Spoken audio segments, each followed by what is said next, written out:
There's insane amounts of opportunity there, and they're all willing to pay well.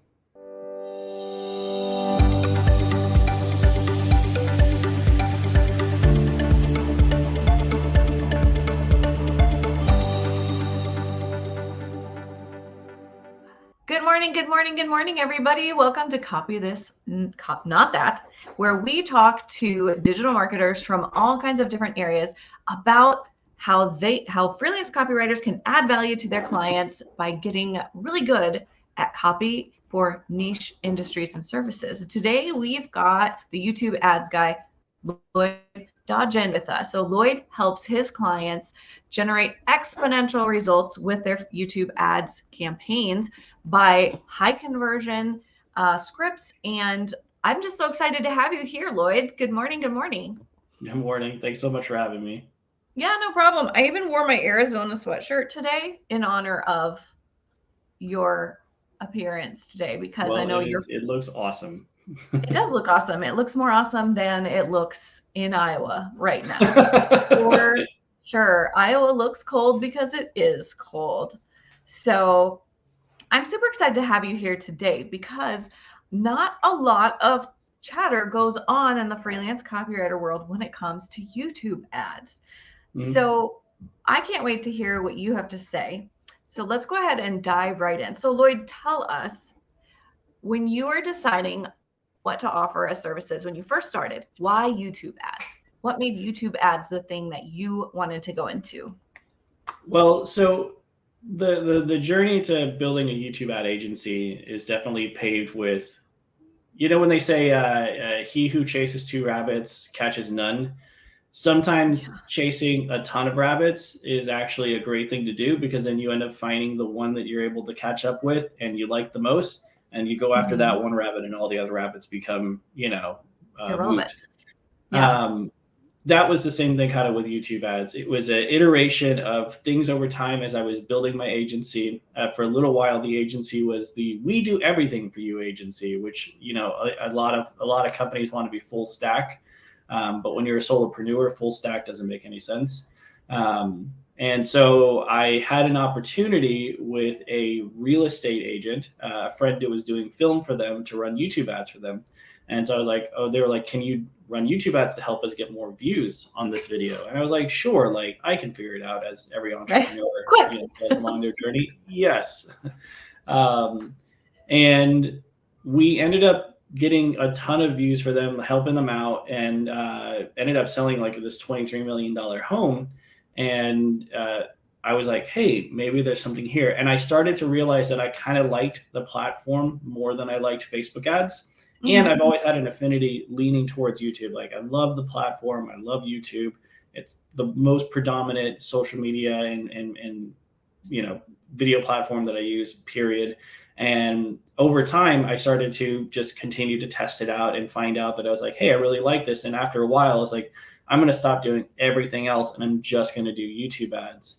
And that's kind of like where everything started to evolve with the business. I love that. And I think that's such a common thing when you're first getting started. You want to do all the things because you don't want to turn down any client. And I think freelance copywriters do the same thing. We're like, yeah, sure, I'll write blogs and social media captions and sales pages and emails and scripts and. But like you said, when you're a solopreneur, when you're the person inside your business, it's impossible to gain any level of expertise doing all the things. Mm-hmm. And so I love. But it helps because you gain passion. You find out what you're passionate about. Most people are always too scared because they're like, what if I pick the wrong niche? Try another niche. Right.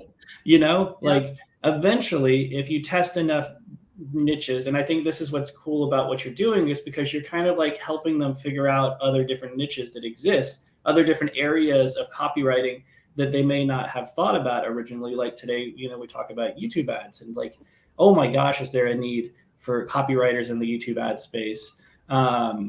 And so eventually you find that thing that you're really passionate about and also that you're really good at. Yep. And I love the combination of that, plus what the market will pay for and what meets a need for people. Like when you can combine those four things, like sky's the limit, because you've found that freelancer sweet spot. Definitely. Yeah. So when it comes to YouTube ads, you raise a good point. Gosh, is there a need for copywriters in YouTube ads? Tell me about that. What are the key pieces of copy that people need for their YouTube ad campaigns? Yeah, so because YouTube ads are fundamentally different than Facebook ads, we have no supporting written copy in order to help like facilitate the click. Everything is done on the video. So the way that we craft our ads has to be very conversational. It has to be very people oriented. It has to be very engaging within those first 5 to 30 seconds to be able to get the hook, to be able to let people know that this is worth listening to. And so with video ads, it's like there's a slightly different structure that exists, but like there's not a lot of people that are doing it well, in my opinion. But the people that do it well, 100 million views on a video, which is usually like $1 million at least worth of ad spend, which anybody who's running $1 million worth of ad spend is probably returning on that single ad 2 to 10 mil, So there's just so much opportunity that exists within that. So like, where do you want to kind of go with this when it comes to video ads for like the scripting? Sure. So tell me a little bit about, obviously the hook is super, super important. Mm-hmm. What are the other parts of the script? Are there certain, first you do hook, then you do story, then you do, is it like hook, story, Yeah, offer? so there are different elements that exist. So you've got hooks, and typically like when we ever write our hooks, we have like 12 different kinds of hooks that we'll end up writing. So that's one of the powers of like having a copywriter on hand is like, we'll go through like power questions. We'll go through open loops. We'll go through, breaking myths and everything, but we'll take the same framework of the idea and we'll just reiterate it in different ways, because it's amazing how like with a YouTube ad, that very first 5 seconds with the way you open up, how it can change the click-through rate on an ad. Everything else could be the same, but that first 5 seconds can change it from 0.5% click-through rate to a 3% click-through rate. Yeah, that's amazing. I don't think you see that anywhere else, because when it's a text-based ad, there's that element of people just going back and, oh, my eye can go straight back to that. Whereas if you're clicking to play a video, you have to drag the thing. You have to click again. You have to. So you really do have to get their attention the right way, right away. Yeah. So with your ads, you have a few different elements that we ever integrate into it. We have our hooks. We have our credibility statements. We have the benefits and features. We have the actual offer of what it is that we're trying to present. And then we have to craft multiple call to actions. Typically in any good ad, you're having at least 3 different call to actions. You're having a soft call to action, which is like, hey, like before you need to hear any of the rest of the jazz here, if this is something you need because the hook was compelling enough for you to click, go do this thing and this is what you'll get. And then we underlie multiple call to actions along the way as we basically break objections. So how many call to actions would you say are in your typical YouTube ad script? I have about 4. 4? Mm-hmm. Yeah, I have about 3 to 4 call to actions in any solid YouTube ad. Because if people are continuing to watch, it's because you're at least engaging them enough to get to the next decision, which is to make the click. So it's like you're breaking that objection, you're getting the click. You're breaking that objection, you're getting the click. You're getting to the end and you're telling them what it is that you need to go do. Mm-hmm. One thing that I always see that a lot of, and this is something where I see a lot of people kind of mess up with your ads. So many people want to write ads to where it's like, look how amazing I am and look at all the cool things that I've done. I had this one client that for like 1.5 minutes went on and on and on and on about, like, they were writing their own copy, obviously, about themselves. And our click-through rate was horrible because a good YouTube ad needs to basically get into the head of the person that's listening. They need to basically tap into whatever, either that desire that they have or the pain point that they have, and really speak to them and then lead them to like that, how this is the solution. Like most of the time with like, when it comes to like credibility statements can be done in 1 sentence. 1 sentence. Yep. I was going to say there has to be something, right? Because you said credibility statement. But Yeah. it's so true. When it comes to digital marketing, people have such a short attention span. If you use up a minute and a half of your video talking about yourself, you've already lost them because they're not thinking about you. They're thinking about themselves and the problem that they have. Well, they're also thinking about the YouTube video that they just wanted to watch. Like they're on with the intent originally to go watch a different video, to go watch a comedy video, to go watch an entertainment video, to go watch an educational video. They're coming in with it with an intent to go do something else. And you, through interruption marketing, are having to use direct response copy to stop them, to be compelled enough to want to listen to the message just a little bit longer. Excuse me. That is so true. That is so key. Really, especially on that platform, like it is an interruption. Like it is something that is, it needs to make them shift their focus, and that's not easy to do. Yeah. And so that's why hooks are, I would say above anything else in a YouTube ad, the hook is the most important driver to success. Typically, like, and this is something like we can just talk about like structure of how we do it. Like typically whenever we're creating our ads, like we are breaking down each component for a client to be able to record each individual unit of it. And then we're kind of putting it together like a puzzle piece. So having a copywriter who's capable of writing a dozen different type of hooks for that same video, all of a sudden I go from having one ad to 12, because all I have to do is just take that hook, edit it into the main piece, and potentially I could have like 30 different ads depending on how I'm structuring my call to actions. I love that. And I love that. I feel like in a way that makes it easier because it's broken down into pieces. It makes it easier for the client to record because they don't have to like feel like they have to deliver the whole thing all in one shot, and get some kind of a perfect take or whatever. Because I know that sometimes that can keep people from wanting to take action if they think that they have to get like one perfect take and they're already not comfortable on video. Yeah. And so like that's part of like, and that's another part of like the copywriting process, is that we have to kind of also understand the voice of the individual. Would they say it this way? Would they not say it this way? We go get it reviewed by them. And then part of breaking it up into the segments is that not everybody's an actor.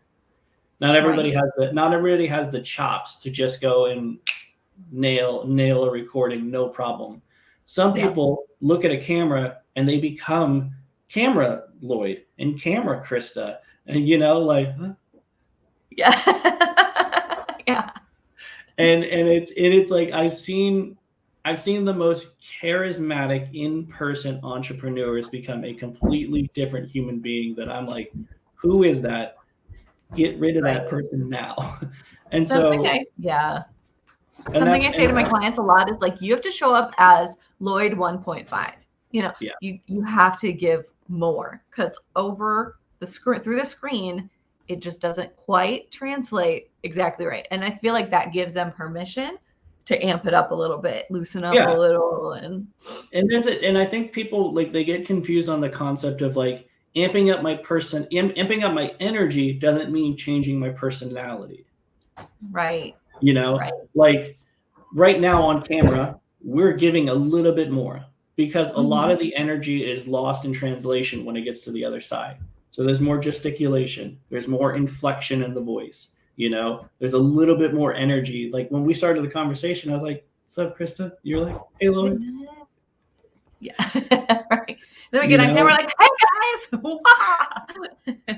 And it's just it's a slightly different nuance when it comes to video ads, because like I said, you are interrupting their video viewing time. They are eager and trained to hit the skip button. Yeah. So the more powerful your hooks are, the more compelling your hooks are, then the better chance you have of them going, wait a minute, let me hear what this person has to say. Definitely. So how does the headline fit in? Got it. There's a 15-character headline. Woo! That's a quick YouTube doesn't provide a lot for text-based. There's a 15-character headline, and there's like a there's a short description. 70 character description. Mm-hmm. So like you don't even have enough room for a tweet. Right. And honestly, as I think about it, I can't recall really even knowing where the headline appears in it. Yeah. Like, most of the time, like they have some generic ones that they come up with, and most of the time those are good enough. Most of the time you'll have free training, you'll have click here, you'll have watch this, webinar here, like anything like that where it's very, we test those, but those are like some of the last things that we test. Like that's when we're starting to get super granular, and we're like, can I get that last like 0.5% click-through rate? Right. Just a it's little not the bit? First thing you test. No, the very first thing I'm testing is my hooks. Yeah, always. Definitely. My headlines are at the bottom of the list, and like I said, YouTube doesn't really care as much about the text base as they do about the video itself, and it's just the way that it's structured. Yeah. So what would you say the weight is? You know, is it better to have a strong script for the video or a really cool looking video? Strong script. Always a strong script will outweigh good production any day. Movement is always a real key benefit. Environment, like how you're changing it. And let's be honest, like if anybody's recording on their cell phone, when they just bump up in their settings to like Ultra HD, their camera setting, it looks beautiful, you know, like it sounds great. It looks beautiful. You don't need a fancy background. Like Christa on her couch could write a banger of a script and sell all day and all night with no fancy background in it, because she understands how to tap into the psyche of an individual and how to like get them to take the action that she wants, because that's the power of copywriting. It supersedes production any day. Now, once we find a script that works and we find a set of hooks that are really like fantastic, then we can go, great, now let's test out a little bit more production. And that's where we as YouTube advertisers, and the video editing end of things, that's where we tie in things like B-roll and music and other, you know, things to just, this is in the YouTube space to help reset attention visually and auditorily beyond just the context of the ad itself. Yeah, for sure. One of my mentors was just talking about how the first 90% of getting something takes about as much time as the last 10% of optimizing and tweaking. But the thing is, you have to do the 90% first. You got to work your way from ground zero to that really good converting script before it makes sense to do all of those, you know, the tiny tweaks and stuff, because that's when you really start getting best results. Yeah. I mean, everybody knows the old adage, you can polish a turd, but at the end of the day, it's still a turd. And I've seen people where they want these very high-end productions, and they've spent like $10,000 on these high-end productions. And I'm just like, that's great, but if your messaging isn't right yet, then you just spent $10,000 testing a hook. That's a lot of money to test a hook when you can just test a hook on your phone. Right. And then you can go into the high-end production, because you know that this thing is converting, you know, all day. So totally agree. So if you are a freelance copywriter wanting to get more information on or get better at writing scripts for YouTube, for YouTube ads, where would you go? What would you look for? Whose channels would you watch? I would just go to YouTube. I would create a brand new Gmail account for YouTube. And I would have the intention within that to find the vertical that I like. So say I'm in the real estate niche and I really love writing copy for real estate. Everything on that YouTube search would be focused on real estate. I'd watch real estate videos. I'd search up real estate things. I would subscribe to new real estate people. Let the algorithm start to build its audience for you, because then it's going to show you the YouTube videos that you want to watch that are going to be related to real estate. But over time, the algorithm is then going to shift itself for your ads. And so you're going to start seeing yourself get more and more real estate ads. So you're going to start seeing the copy that's going to be there. Now, there are a couple of tools that you can use to try to grab those video ads with that play. But really, you can pause it and you can right click on it. And then there's like stats for nerds you'll see on YouTube. Stats for nerds. Woo! Yeah. And so you'll go to that stats for nerds, and on the top left, a new box will pop up and you'll see the actual video ID. So you can take that video ID number and then just replace a YouTube video with that video ID. And now you have the video ad itself. And so what I end up doing is I end up either like I do two things. I create a spreadsheet with all these video ads that I've seen that are compelling to me. And then I also save it into a playlist on my YouTube for all the video ads that are very compelling to me. So you can go down the rabbit hole of either just niching down and creating a channel specifically for that niche, or as you're just going and on your YouTube journey of watching, it's a great place to be. You want to just pay attention to the ads that are there. You want to pay attention to why the ads are there. And most of the time, don't pay attention to the ads that are like the most like Monday.com. They got budgets for days. Right. They're not the right people to look at because they've got $1 billion behind them. Different level of. Yeah. I love that. You guys, that's complete and total gold right there. That piece of advice and information can literally help you learn and grow and up level in a way that other freelance copywriters won't do, because they don't know this, but they also won't take the time to do it. And so for those of you who are looking for a niche and you aren't sure how to get started, Lloyd just gave you a complete and total gold nugget right there on that research format that he just delivered. Thank you so much.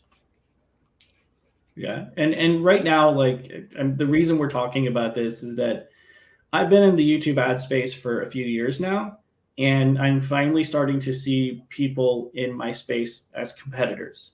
It's been a while, but it's taken some time. And so that's a good thing, because there are more guys like me who have YouTube ad agencies or are tapping into YouTube ads that need people to write copy for them. Copywriters for video ads are becoming more and more and more crucial, like as days go by.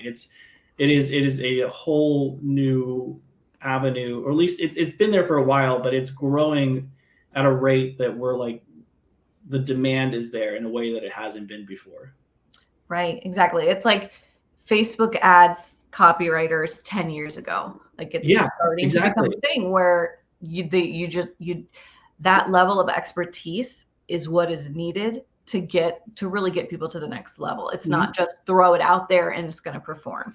So it really is a wide open field of opportunity right now. Yeah. And it's a lot of fun, because once again, you're not writing for like a Facebook headline. You're writing for a person who's going to speak these things. So it's almost like if anybody has an affinity towards VSLs, that person is probably going to be definitely more adept at writing YouTube ads, because there's not that much difference between them. Yeah, so true. It's very true. Yeah. And there are tons of scripts out there for VSLs. But I love what you gave us, that, those, was it 5, 6 elements really in that order? So Lloyd, do you have any materials that have those written down? Is there anywhere that we can go to get on your email list to be able to keep learning from you and keep growing after this video goes live? Would you mind dropping your links in the comments of this video so that we know how to get a hold of you?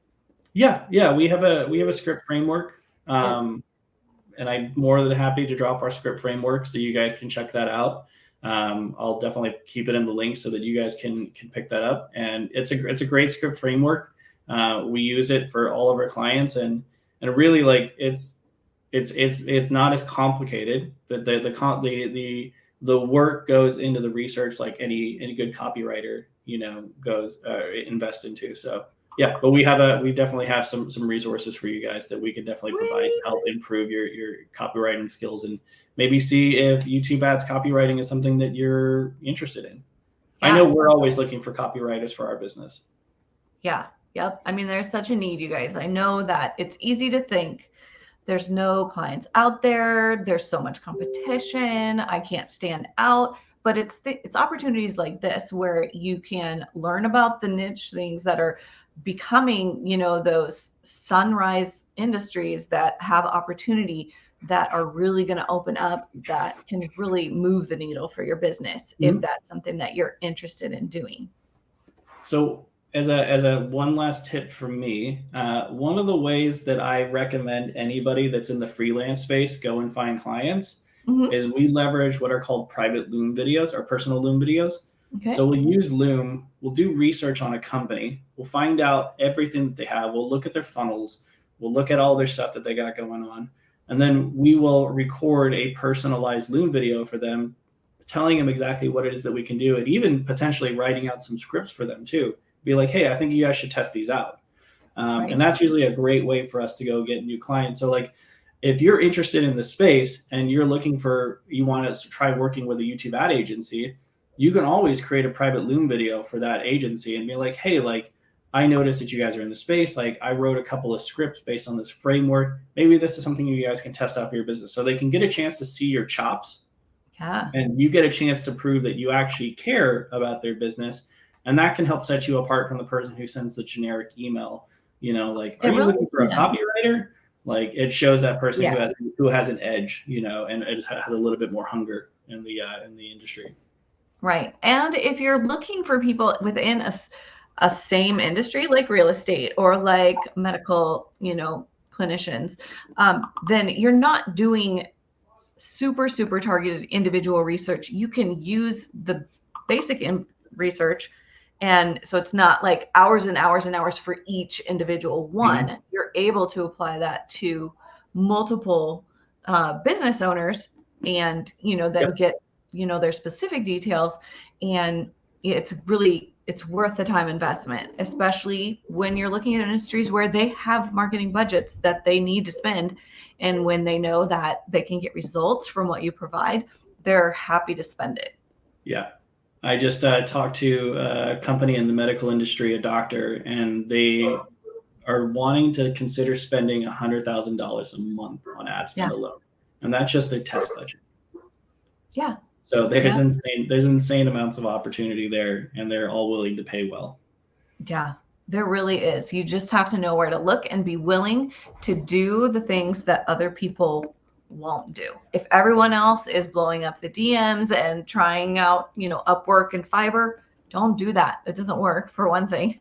Do the things that other people aren't willing to do that will set you apart. I definitely think YouTube ads is in that arena. It's definitely going to be something that's here, that's going to have a bigger and bigger impact in digital marketing as we grow, and as things get harder and harder on other platforms. Diversity is super important. So I'm so glad you were able to join us today, Lloyd. Thank you. This was fantastic. I hope I was able to help everybody and provide some value. Oh my gosh, definitely. The comments are overwhelmingly positive. Thank you so much for all that you've offered. And please don't forget to drop your links in the comments after we push this out into the Facebook group. Have a wonderful weekend, everybody. Thanks for joining. If you loved what Lloyd had to share, make sure you comment below so that you can build him up today, because I'm super pumped that he took 30 minutes with us to give us his valuable gold wisdom. Have a great Friday. Bye, guys.